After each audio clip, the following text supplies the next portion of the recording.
Apple walked away from building a car. Meanwhile, China didn't just fill the gap, it shipped the idea Apple teased. The car as a computing platform that behaves like your phone, syncs with your life, and updates overnight. That's the real disruption. Not a cheaper battery, not just a new badge, but an operating system that spreads from your pocket to your dashboard and then into your home. If the last wave of the EV story was range, price, and tariffs, the next wave is software, subscriptions, and ecosystems. And once you see that, you can't unsee it. The winners won't just sell a vehicle, they'll sell a platform with all the power, lock-in, and controversy that word implies. But that's only the beginning, because when the car turns into a phone, the fight over who controls the screen, the data, and the rules gets intense fast. This isn't just about who builds the car anymore. It's about who owns the operating system in your driveway, and it's already happening. For years, most drivers used projection, Apple CarPlay or Android Auto, beaming a phone interface onto the dash. Simple, safe, familiar. But China's new wave pushes native operating systems, fully fledged car OSs that blur the line between vehicle and device. Think HyperOS, Xiaomi, and HarmonyOS Auto, Huawei. They boot quickly, manage apps, tie into payments and services, talk to your home devices, and send telemetry back for faster diagnostics. That's a different animal than mirroring a map. It's closer to owning the entire phone. And that's exactly why some legacy players are trying to take control. General Motors has doubled down on cutting CarPlay and Android Auto from new EVs, so the automaker, not Apple or Google, owns the in-car stack. The backlash was instant, and even retrofits got shut down. But the message is clear. If the car becomes a computer, whoever controls the OS controls the experience and the revenue. If native OS is the new battleground, who's actually shipping it at scale? Enter Xiaomi. The same brand that sells phones, TVs, and smart home gadgets is now selling cars that talk to all of them. The SU7 framed the pitch. A cabin that behaves like a flagship phone. Snappy UI, rich app integrations, seamless device handoffs, plus strong range and fast charge specs. Then came the YU7 SUV to widen the audience. Deliveries climbed into the tens of thousands per month as Xiaomi leaned into a simple promise. Your car no longer feels like a clunky appliance. It feels like part of your digital life. Xiaomi positioned the cabin like a home screen, not a dashboard. And that reframing changed expectations. People who never cared about infotainment suddenly care, because this isn't clunky menus. It's a device they already know how to use. But shipping a software-first car invites the kind of problems only software can create. Over the last few months, Xiaomi faced exactly the kind of stress test that defines a platform company. A Level 2 driver assistance flaw, affecting more than 115,000 SU7s. Instead of a traditional service visit, the fix arrived over the air, like a phone update. But regulators treated it as a recall. That's new ground. It shows the upside and risk of software-defined cars. Bugs can be patched fast, but safety and language need guardrails, because someone will push the envelope. China's draft rules for Level 2 systems now spell out what must happen when a driver isn't paying attention, and even restrict marketing terms like autonomous for features that still require the human to drive.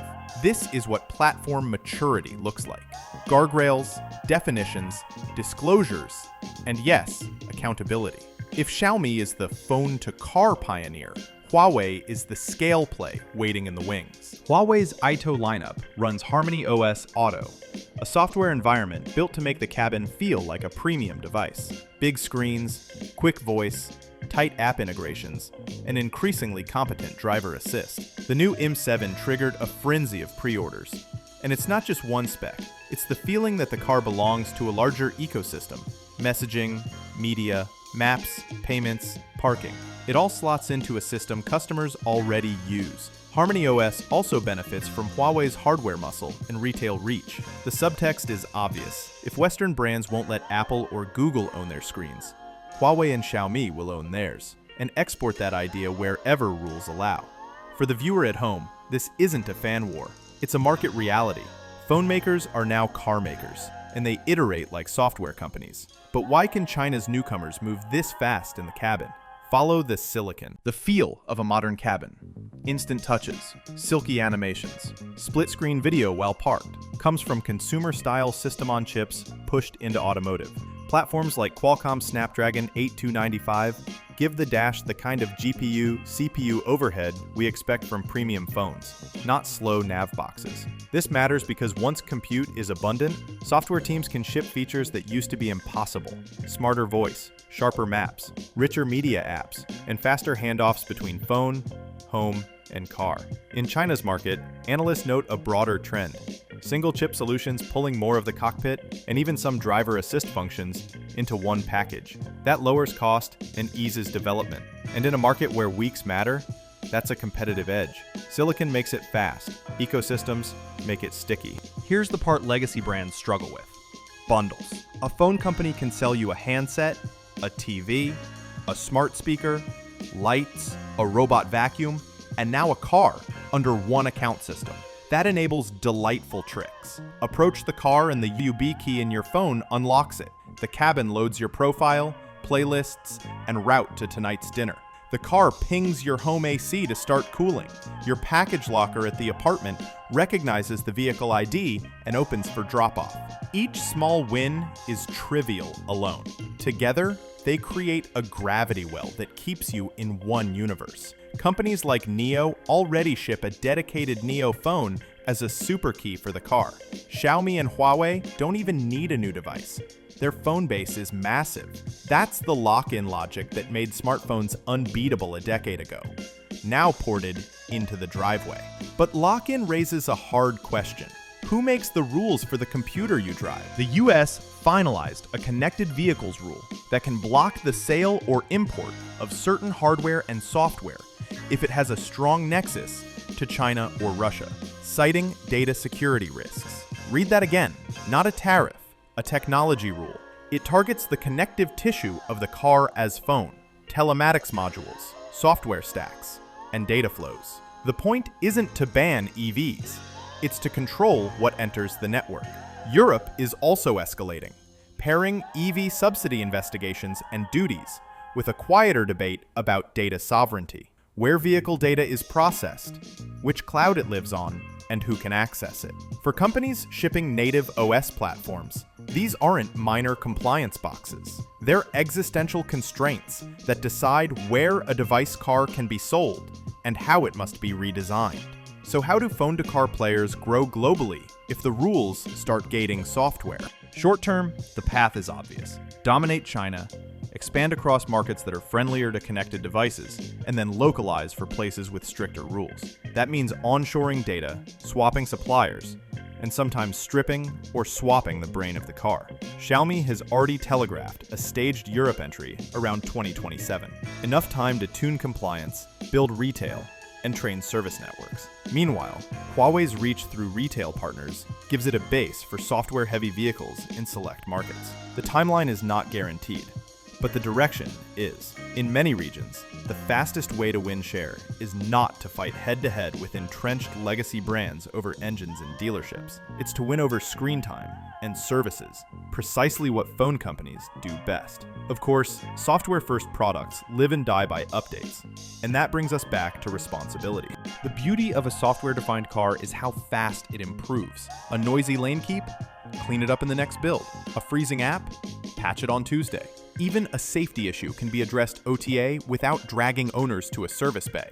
That's magic. Until something serious happens. China's regulators now treat certain OTA safety fixes like recalls, with disclosures and clear language about what changed and why. The SU7's large-scale OTA fix made headlines precisely because it set a new precedent. If you fix it like a phone, you still own the responsibilities of a car. That's healthy. It will force better reporting, cleaner logs, and more transparent update notes across the industry. And it will make marketing more honest, too. When you say driver assistance, you can't imply driver replacement. That line now has consequences. So where does this leave legacy car makers who don't want to become software companies overnight? In the US and Europe, legacy brands face a fork in the road. Option 1, own the OS and live with the backlash from users who love CarPlay and Android Auto. Option 2, partner. Let Google's Android Automotive OS, AAOS. Or Apple's next-gen CarPlay do the heavy lifting, while focusing on hardware, safety, and service. Neither path is perfect. Going solo risks a clunkier experience. Partnering cedes part of the revenue and roadmap. GM chose to go it alone and got immediate heat for limiting phone mirroring in new EVs. When dealerships tried to sell retrofit kits, the company told them to stop. That signal will ripple. Others will study customer reaction very carefully.